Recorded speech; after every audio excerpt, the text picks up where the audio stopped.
दरम्यान अजित पवारांच्या विमान अपघाताची सखोल चौकशी व्हावी, आमदार अमोल मिटकरी यांनी ही मागणी केलेली आहे। पाहुयात मिटकरी काय म्हणतात।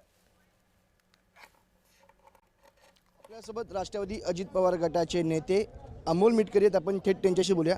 सर, अजित पवारांनी ज्या विमानातून प्रवास केला आणि त्यांचं निधन झालं, त्या विमानावरती आता कारवाई करण्यात आलेली आहे, काय सांगा? त्या DGCAला लाज वाटायला पाहिजे का 3 आठवडे 1 महिना आता जवळपास दादांच्या विमान अपघाताला होतोय। आता तुम्ही थातूरमातूर कारवाई करून 4 विमान कंपन्यांवर 5 विमान कंपन्या VSRच्या व्हेंचरच्या त्यावर फ्लाय बंद करताय।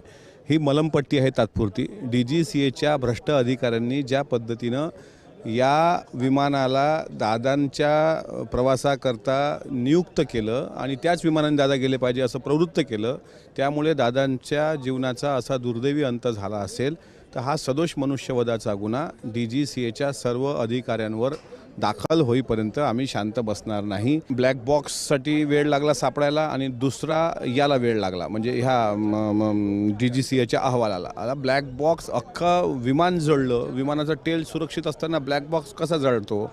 आणि SID चौकशी असेल, CID चौकशी असेल, CBI चौकशी असेल, ज्या ज्या राज्य सरकारने लावलेल्या आहेत त्याबद्दल राज्य सरकारच्या मनात हे दुमत असण्याचं कारण नाही की आपण त्यामध्ये हलगर्जी करतोय, पण दुर्दैवानं मला म्हणावं वाटतं की ज्या फास्ट ट्रॅकवर हे सगळं यायला पाहिजे तसं येताना कुठं दिसत नाही।